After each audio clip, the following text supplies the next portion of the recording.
Sebelum lanjut ke video selanjutnya, terima kasih buat kamu yang sudah bantu support, subscribe di channel ini. Selamat menonton. Oke, kembali lagi bersama saya Hari di channel Ilfoto. Dan kali ini saya akan mereview salah satu mobil dari Suzuki, yaitu Suzuki Katana, yang dimana pada era 90-an mobil ini memiliki desain yang kotak dengan atap yang sedikit menggembung. Ini pernah merasakan masa populernya di Indonesia. Bisa dibilang mobil ini bisa dibilang dengan kata Jimmy Banji, dan dihadirkan dalam dua varian, GX dan DX. Untuk DX merupakan versi yang terendah dengan ciri warna solid, belum bor steering, memakai velg kaleng, dan bangku belakang berhadapan. Sedangkan untuk Katana GX memiliki warna yang metalik, kemudian power steering, sudah AC, velg alloy, dan jok belakangnya menghadap ke depan. Di Indonesia, Katana DX hanya berlangsung sampai tahun 98, sedangkan untuk varian GX masa produksi sampai tahun 2006. Kalau untuk harga Suzuki Katana bekas itu kisaran antara 25 sampai 50 juta. Untuk mobil ini dipasang di harga 57 juta. Namun beberapa bulan belakangan banyak orang yang menjual Katana dengan harga yang lebih tinggi dengan Katana yang sudah dimodif. Begitu. Lalu, untuk mereka yang menjual harga tinggi, umumnya karena kondisi mobil pun jarak tempuh rendah, cat sepenuhnya orisinil, dan kondisi yang masih sangat baik. Kalau yang harganya tinggi itu faktornya kondisi, bisa dibilang lumayan susah cari Katana yang kondisi benar-benar rapi, segar, dan orisinil. Rata-rata pasti sudah dimodifikasi oleh pemilik sebelumnya. Beberapa modifikasi yang dilakukan umumnya mengganti atap yang menggembung menjadi model datar, atau bisa disebut dengan sebutan trapeze. Modifikasi tersebut menjadi satu hal yang mempengaruhi harga, sebab nilai keaslian menjadi jauh berkurang.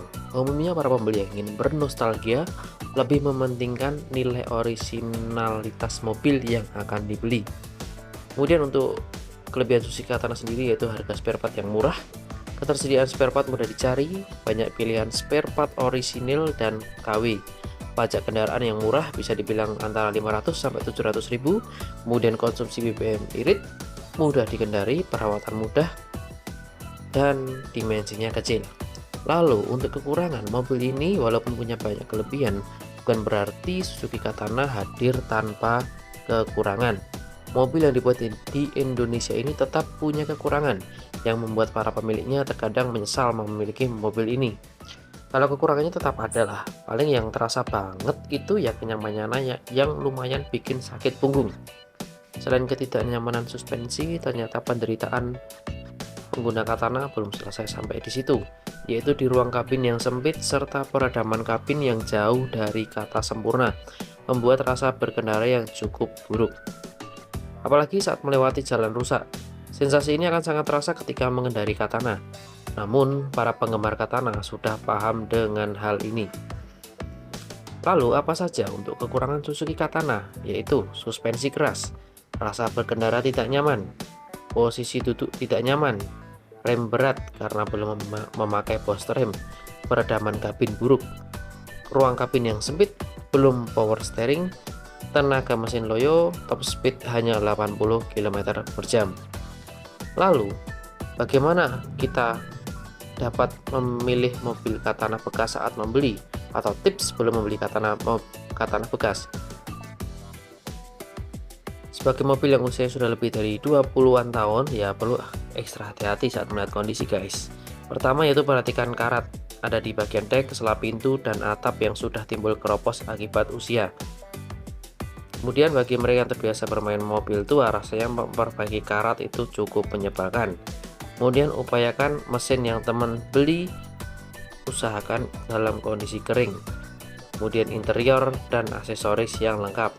Pastikan interior dan aksesoris yang ada di mobil masih lengkap dan orisinil, karena mengingat mobil ini memiliki harga spare part yang murah.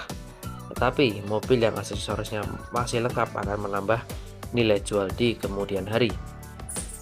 Kemudian salah satu indikator mobil yang kondisinya bagus adalah interior tetap dipertahankan keasliannya tanpa mengubah apapun. Jika ada sobek kecil, rasanya hal tersebut cukup wajar mengingat usia mobilnya juga sudah hampir 30 tahun. Oke guys, setelah ngomong panjang lebar, pada intinya mobil yang sudah saya Video ini real sesuai kondisi, lokasi mobil ada di kota Solo. Kemudian mobil ini yaitu versi GX, versi short. Kemudian untuk mobil ini dijual di harga 57 juta, nego, posisi pajak hidup, seperti itu guys. Kurang lebih reviewnya seperti ini, semoga bisa membawa manfaat untuk teman-teman yang sudah hadir di channel Info Auto ini. Dibantu untuk support channel ini dengan cara subscribe dan like ya guys ya. Thank you buat kalian yang sudah mau mampir, terima kasih yang sudah follow semuanya, thank you banget. Semoga bisa membawa rezeki buat teman-teman semuanya. Nantikan di video-video selanjutnya.